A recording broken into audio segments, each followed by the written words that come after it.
At hindi kumpleto ang undas kapag walang bulaklak at kandila. Saan pa nga ba ang pinakamurang bagsakan niyan kung hindi sa Dangwa sa Maynila pa rin?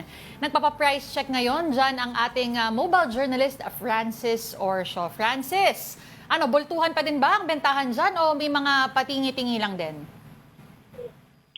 Yes, Denise, Lourdes, ito nga, ang bentahan dito ngayon na bulaklak sa Dangwa Flower Market sa Maynila ay tuloy-tuloy pa rin. Depende sa mga mamimili kung ano yung binibili nila. May mga iba patingi-tingi o di kaya ay bultuhan.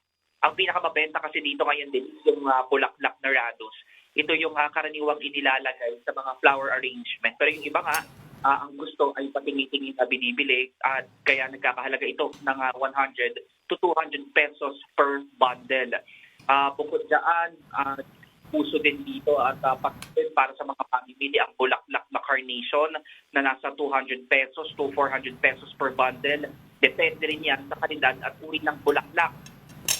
Yung gusto naman yung mga arrangement na kumbaga i-display na lang at ilalagay na lang doon sa mga puntod na mahal sa buhay. Merong mga orchid na flower arrangement. Depende yan sa design. Ang presyo niya nasa 250 to 900 pesos.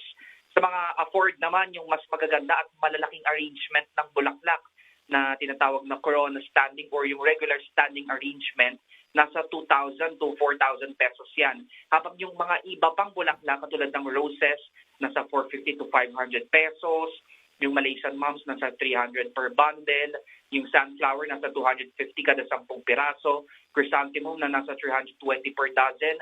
Tulip na aabot sa 120 pesos kada piraso. Yung herbera na nasa 250 pesos per bundle. Ang Calya Lily na nasa 50 pesos per dozen. At yung Gypsophilia na nagkakahalaga ng 150 per dozen. Denise.